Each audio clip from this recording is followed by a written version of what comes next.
नमस्कार, समृद्धि कलश ये हमारी खास पेशकश, खास तौर से त्योहारों के मौके पर, दिवाली में, जहां पे आपको ना केवल अपनी सेहत का ख्याल रखना होता है बल्कि अपने पर्सनल फाइनेंस के जरिए पोर्टफोलियो की सेहत का भी ख्याल रखना होता है। तो इस खास पेशकश में कैसे आप अपने पोर्टफोलियो को संभालेंगे, कैसे आप निवेश करेंगे अगर आप नया निवेश करना चाहते हैं तो, और साथ ही साथ अगर एक एसेट एलोकेशन के जरिए बढ़िया पोर्टफोलियो बनाना चाहते हैं तो आपकी मदद करेंगे हमारे दो जानकार। अब क्योंकि सेहत की बात हो रही है तो ऑब्वियस ही बात है, हर बार की तरह हम दो ही जानकारों को बुलाते हैं। दोनों खास मेहमान हमारे साथ फिरोज सर मौजूद हैं और पूजा मैम भी मौजूद है, जिनसे हम बातचीत करेंगे पर्सनल फाइनेंस को लेकर। तो आप दोनों को ही पहले तो नमस्कार, स्वागत है आप दोनों का ही। फिरोज सर, सबसे पहली चीज़ पर्सनल फाइनेंस को लेकर, जब दिवाली आती है तो नया निवेश करना चाहते हैं, सबको लगता है कि ये शुरुआत करें यहीं से ही, इस हिंदू कैलेंडर के साथ ही आप निवेश की भी शुरुआत करें। तो बहुत सारी चीज़ें दिमाग में होती हैं, कैसे निवेश करना चाहिए, क्या क्या चीज़ों का ख्याल रखना चाहिए, SIP में जाना चाहिए, बल्क में जाना चाहिए। तो कैसे इसका एक ब्लेंड बनाएं, कैसे इसकी शुरुआत करें, कहाँ से आप रणनीति बना सकते हैं? मेरे हिसाब से जैसे आपने कहा ना, संवत जब नया आता है तो आपको मन करता है कुछ शुरू करूं, तो ये बहुत अच्छी बात है कि अच्छे शुभ समय में आप शुरू करते हैं। तो एक एक्सटर्नल फैक्टर स्पिरिचुअल तथास्तु भी होता है, so that's I think very very good as a practice. अब जब आप इन्वेस्ट कर रहे हैं तो ये डिसाइड करने से पहले, एसेट एलोकेशन डिसाइड करने से पहले मेरे हिसाब से एक हम सब भारतीयों को एक एनॉमली है, उसको करेक्ट करना चाहिए। हमारी जो उम्मीदें होती हैं फिजिकल एसेट से कुछ और होती हैं, फिनेंशियल एसेट से कुछ और होती हैं। मैं कई सारे निवेशकों से मिला हूं। अब हाल की फिलहाल की बात है कि एक बंदे से मिला, उन्होंने कहा कि मुझे 2-3 साल में पैसे बनाने, बताओ क्या करना है। तो मैंने उनसे पूछा, सर ये जो एक्स्ट्रा घर आपने खरीदा था कब खरीदा था? बोलते 22 साल हो गए। गोल्ड कब आपने खरीदा और कब बेचा? बोलते जिंदगी में कभी नहीं बेचा, हल धरते रस खरीदा। बट इक्विटी का मामला आते बोलते 3 साल में पैसे बनाने।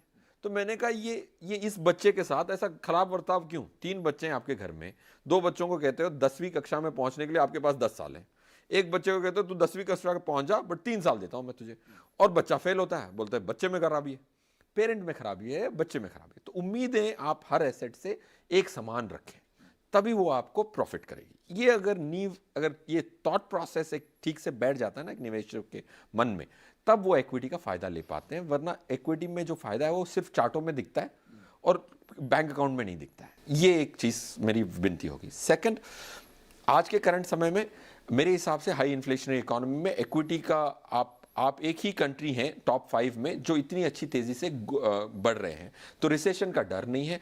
जो ग्लोबल रिसेशन की बात चल रही है उसकी बेनिफिशियरी इंडिया होगी एज अ नेशन। तो हाई ग्रोथ इकोनॉमी, हमें इंटरेस्ट रेट्स का इतना डर नहीं है जितना ग्लोबल है। तो आई थिंक इक्विटीज में अगर 50-60% नहीं हो आपकी करंट एलोकेशन का, I think there is something which needs correction. अच्छा पूजा मैम, जिस तरह से ड्रास्टिक चेंज आया कोविड के बाद, निवेशकों का पैटर्न बदला है। पहले मिड एज्ड निवेशक होते थे, ओल्ड एज निवेशक होते थे, अब महिलाएं भी आगे आ चुकी हैं काफ़ी, और साथ साथ नए निवेशक आ गए हैं जो यंग जनरेशन के निवेशक है। एज ग्रुप घट गया एकदम से इतना, अब शुरू करते ही जॉब लोग निवेश करना शुरू कर देते हैं। तो हर तरह के निवेशक के लिए अलग अलग उनके तौर तरीके होते हैं निवेश के। आप इसे कैसे डिस्ट्रीब्यूट करोगे, कैसे क्या क्या चीज़ें अलग अलग एज ग्रुप के निवेशकों को ध्यान रखनी चाहिए? जी, देखिए आपने जैसे कहा कि कोविड के बाद, सो मैं समझती हूँ कोविड के ही समय में जब लोग फ्री थे और उस समय में घर पे थे, काफ़ी लोगों ने इक्विटी मार्केट्स में एंट्री ली। हमने देखे कि 1 करोड़ डीमैट अकाउंट से ज़्यादा खुले उस समय पे। सो ऐसा नहीं है कि नए पुराने इस तरीके के इन्वेस्टर्स ने इक्विटी का उसी समय पे लुफ्त उठाया। मैं समझती हूँ ये जो डिसीजन है कि एसेट अलोकेशन नए पुराने इन्वेस्टर्स से भी ज़्यादा एज के हिसाब से होता है। अब जैसे कोई नया इन्वेस्टर है वो 60 पे है, तो मैं उन्हें नहीं कहूँगी कि चलो आप नए इन्वेस्टर हो तो चलो आप इक्विटी में ले लो, क्योंकि भाई आप 60 पे हो, तो 60 पे हो तो आगे आपकी इनकम नहीं आने वाली है और आपको इनकम चाहिए होगी, और वो भी आज तो 80, 80, 85 तक की हम लाइफ एक्सपेक्टेंसी पकड़ते हैं।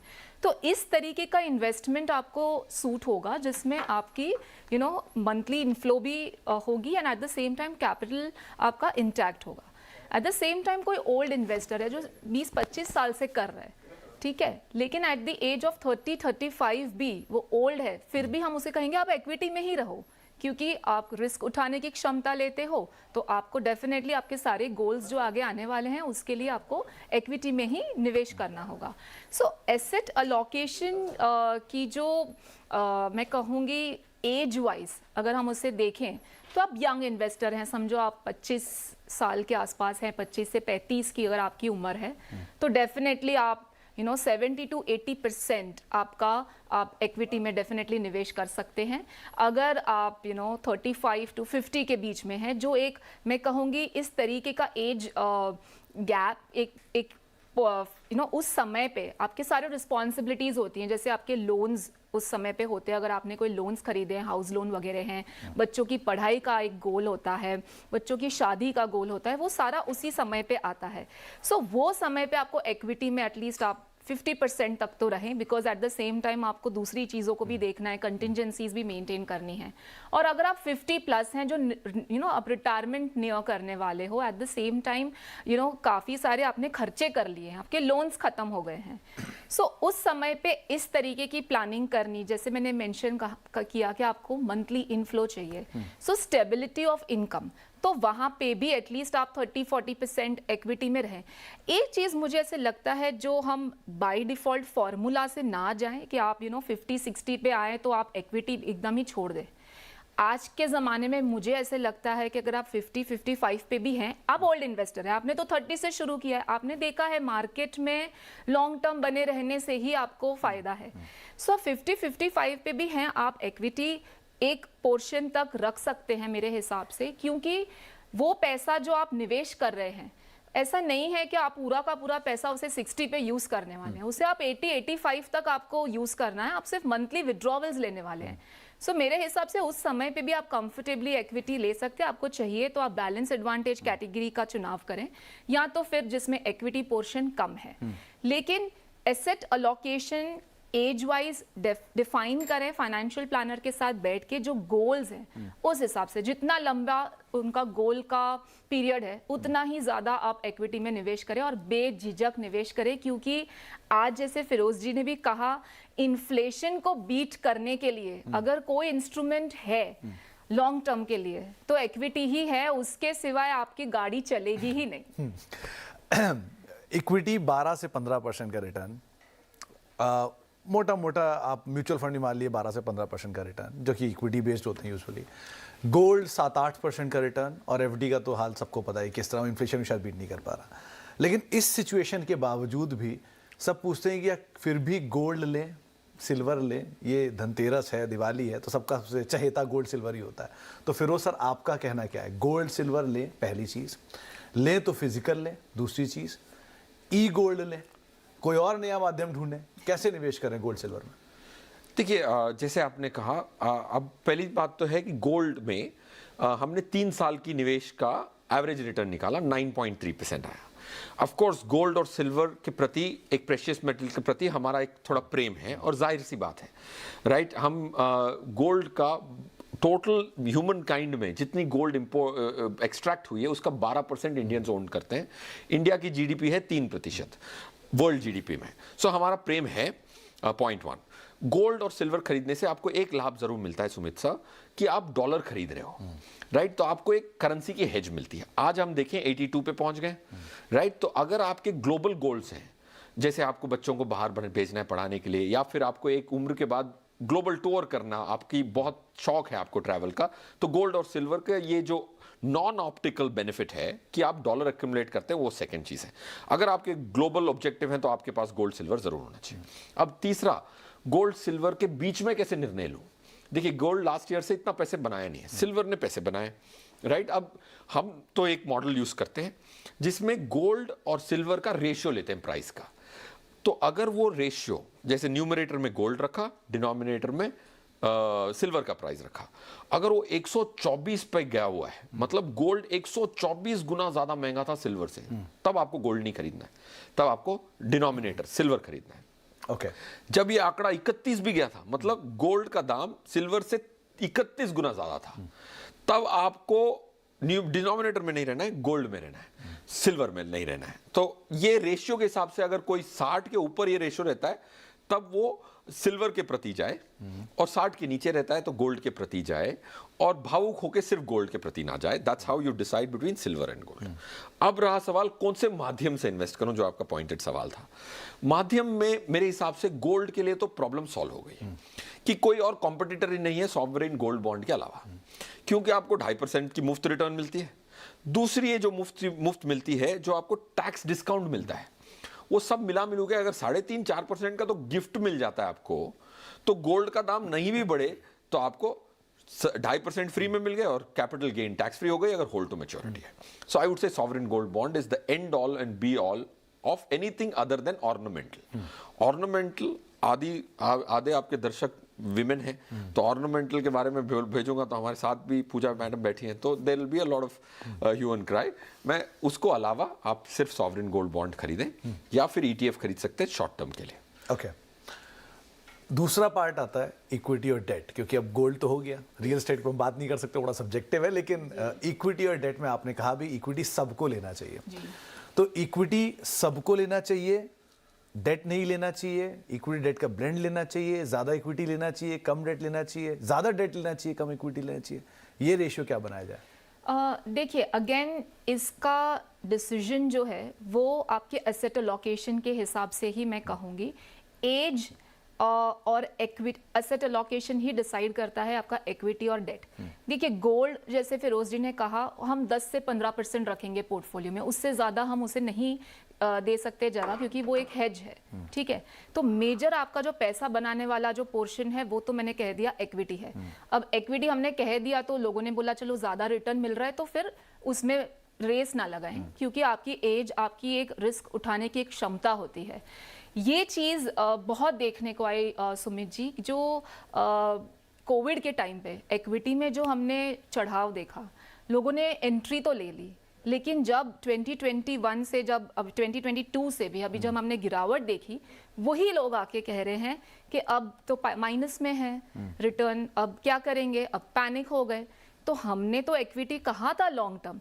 जब हम ये माध्यम से मैं एक चीज़ बहुत स्ट्रांगली कहना चाहती हूँ कि जब हम कहते हैं कि आप इक्विटी या SIP करें और आप 10 साल 15 साल आपके गोल्स के लिए SIP कर रहे हैं, तो वो 10 साल 15 साल हम बोल रहे हैं आप कंसिस्टेंटली करें, ताकि आपको वो 15% एवरेज मिलेगा।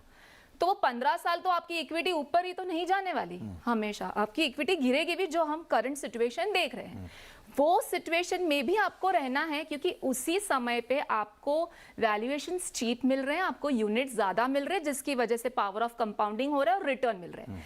टेक्निकलिटी को मैं साइड में रखूं, एक चीज थंब रूल है, अगर आपको इक्विटी में लॉन्ग टर्म में पैसा बनाना है तो उसमें से डेट में डालने की बिल्कुल जरूरत नहीं है भाई। आप डेट में जो डाल रहे हैं वो आप शॉर्ट टर्म के लिए डालें।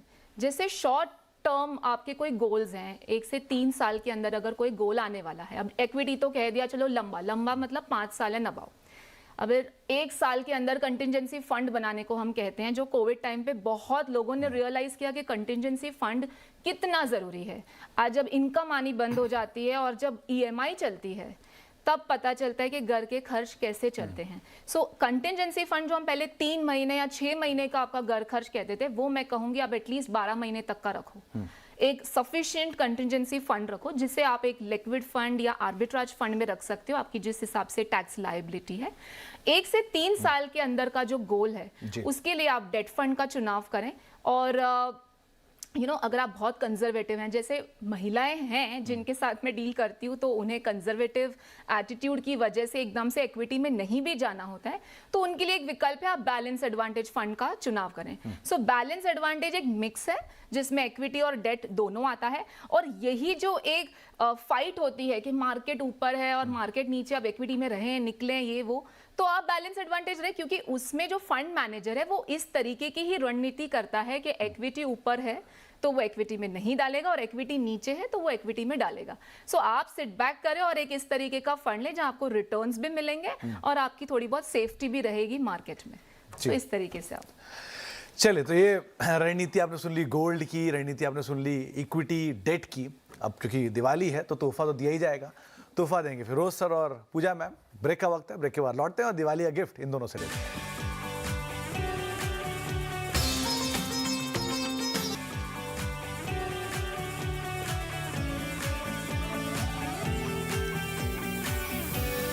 आप देख रहे हैं समृद्धि कलश, और दिवाली के मौके पर कैसे अपने पोर्टफोलियो की सुरक्षा करें और कैसे इस नई संवत में अपना पोर्टफोलियो बनाएं और बढ़ाएं, इस पर हम बातचीत कर रहे हैं। हमारे साथ दो जानकार मौजूद हैं, फिरोज सर हैं और साथ साथ पूजा मैम हैं, जिनसे हम बातचीत कर रहे हैं अलग अलग टॉपिक्स को लेकर, अलग अलग चीज़ों को लेकर ही कैसे आप पोर्टफोलियो में शामिल कर सकते हैं। तो अब दिवाली की बात हो रही है तो ऑब्वियसली बात है, तोहफों की बात तो होती है, और तोहफा सबसे पहले हम अपने जानकारों से ही लेते हैं। तो फिरोज सर, सभी निवेशकों के लिए, सभी कैटेगरी ऑफ निवेशकों के लिए, चाहे वो मिड एज्ड हों, ओल्ड एज्ड हों, यंग हों, चाहे वो लेडीज़ हों, चाहे वो गोल्ड पसंद करते हो और सिल्वर पसंद करते हो, इक्विटी हो डेट हो, क्या तोहफा देंगे आप? देखिए, मेरे हिसाब से अगर निवेशक हैं और पहले तो आप प्रोडक्ट्स को चॉइस बराबर करें। इक्विटी में म्यूचुअल फंड जैसा कोई और जरिया नहीं है। ये एक डेटा ज़रूर देना चाहूँगा, क्योंकि जैसे पूजा मैडम ने भी कहा कि लंबी अवधि में ठीक होता है। 26 फंड हैं जो 25 साल कंप्लीट कर चुके हैं इंडिया में इस साल। 26 फंडों में हमने ये एनालाइज किया कि कोई भी अगर एक निवेशक पूरे 26 फंड में पैसे डालता, कोई भी दिन और 10 साल तक होल्ड करता, तो सबसे बदनसीब आदमी की क्या रिटर्न आई? तो 4.9% आई। अगर सबसे बदनसीब वाले ने सेविंग अकाउंट से ज्यादा कमाया तो रिस्क तो ऑटोमेटिकली निकल गई। आपको छेड़खानी नहीं करनी है, पौधा डाल के बार बार निकाल के देखेंगे तो बढ़ेगा नहीं, राइट? सो फर्स्ट मैं ये गिफ्ट देना चाहता हूं कि इक्विटी की सांत्वना देना चाहता हूं कि इक्विटी में परेशान ना हो। आप जितना आप आराम से सोएंगे उतना अच्छा इक्विटी आपके लिए काम करेगा। That's point 1। पॉइंट 2, और एक बहुत इंपॉर्टेंट सलाह दूंगा कि रियल एस्टेट में हमेशा एक पर एनम रिटर्न कंप्यूट जरूर करें, क्योंकि क्या होता है कि हम जब फाइनेंशियल इंस्ट्रूमेंट की बात करते हैं तो हम पर एनम रिटर्न बोलते हैं। आज तक मैं ऐसे कोई एचएनआई से नहीं मिला जिसके पास 1000 करोड़ भी हो, 300 करोड़ लगे हुए हैं रियल एस्टेट के, तो मैंने कहा कि भाई आपने पर एनम रिटर्न कैलकुलेट किया? बोलते पर एनम नहीं करता, मेरा घर 4 गुना हो गया। अब मैं आपको एक उदाहरण देता हूं। 4,200 रुपए में 1974 में एक क्लाइंट ने हमारे ने 4,200 रुपए में एक प्रॉपर्टी खरीदी, वो बेची है इस साल 92 लाख में। 4,000 की प्रॉपर्टी 92 लाख में, तो मतलब 2000 लगभग 200 गुना हो गया पैसा उनका। आईआरआर कंप्यूट करी तो 17.3% की रिटर्न आती है। ये जो 17% की जो रिटर्न है, बट उनको लग रहा था कि यार मेरे तो 2200 गुना हो गया पैसा, बट कंपाउंडेड करते हो तो 17% की रिटर्न आती है। सो पॉइंट ये कह रहा हूं कि रियल एस्टेट को हमेशा पर एनम रिटर्न में कंप्यूट जरूर कीजिए। तीसरा, अपना इन्वेस्टमेंट और इंश्योरेंस को अलग रखिए। 490 इंश्योरेंस पॉलिसी इस साल हमने एग्जिट करवाई। 8 साल होल्ड करने के बाद लोगों की रिटर्न आई है 3.01%। फिर भी आज जैसे हम बोल रहे हैं ना, कोई बैठ के यूलिप खरीद रहा होगा ये डेटा देखे बगैर। तो ये 3 चीजें अगर आप देख लेंगे तो आपकी, अगर ये 3 चीजें करेंगे तो आपके 1-2% की तो रिटर्न यूं ही बढ़ जाएगी पोर्टफोलियो। तो पहली चीज, आप फंड तो रोज सुनते हैं, लेकिन ये जो सलाह है ये साल में एक बार मिलती है, और फिरोज सर का मासिव डेटा इसके पीछे है, मासिव एक्सपीरियंस के पीछे है। पूजा मैम, आपकी तरफ से गिफ्ट क्या होंगे? देखिए, मेरी तरफ से मैं एक चीज़ तो पहले यही कहूँगी कि आप बिल्कुल परेशान ना हो कि मेरे को कैसे शुरुआत करनी है, और अगर शुरुआत नहीं की है तो कैसे होगा। सब होगा, सबसे होगा। सिर्फ समझने की ज़रूरत है कि क्या गोल्स हैं, गोल बेस्ड प्लानिंग करें, कहाँ पहुँचना है, और जो लक्ष्य है उस हिसाब से, जैसे हमने शुरुआत से ही बात की, लंबा समय है या 1 से 3 साल का समय या कंटिजेंसी, वो सब तय हो जाएगा। आप फाइनेंशियल प्लानर के साथ बैठें, बजटिंग करें। कोविड के टाइम पे एक ही चीज़ मैंने सब लोगों से कही, आप लिखें। लोगों को पता ही नहीं, जब हम कहते हैं कि आपकी हाउस होल्ड एक्सपेंसेस कितनी है, 25,000, 30,000, फिर जब लिखते हैं तब बोलते हैं अरे ये तो बहुत खर्चा हो गया। सो ये एंटरटेनमेंट एक्सपेंसेस जो है, नीड्स और वांट्स जो एक्सपेंसेस है, वो आप बजटिंग करें, बेसिक सी चीज करें तो आप थ्रू हैं। ठीक है, गोल बेस्ड प्लानिंग करें। जैसे फिरोज जी ने की, बहुत इंपॉर्टेंट, हमने भी इसके ऊपर चर्चा की कि इंश्योरेंस जो है उसको अलग रखें, और प्लीज टर्म प्लान खरीदें, क्योंकि ये चीज़ बहुत ही, मैं कहूँगी, लोगों ने इसको अंडर वैल्यू किया है, ज़्यादा इसको यूज़ नहीं किया है अपने फाइनेंशियल प्लानिंग में। सो टर्म इंश्योरेंस खरीदें, हेल्थ इंश्योरेंस खरीदें। कोविड के समय ने हमें सिखाया है कि हेल्थ कितना ज़रूरी है।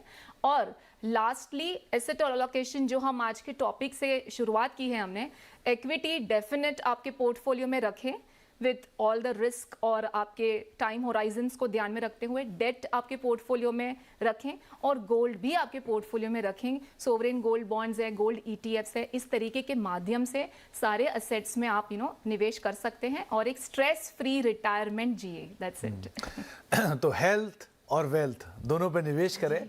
और ये दिवाली के लिए सबसे ज़्यादा ज़रूरी चीज़ यही है कि आपको ये समझना होगा कि आप निवेश कर किस लिए रहे हैं। बेसिकली आपकी नीड्स क्या हैं, गोल्स क्या हैं, उसके हिसाब से अपना पोर्टफोलियो बनाएं, वो ज़्यादा बेहतर। आप दोनों को पहले तो बहुत बहुत शुक्रिया और दीपावली की बहुत बहुत शुभकामनाएं आप दोनों को ही।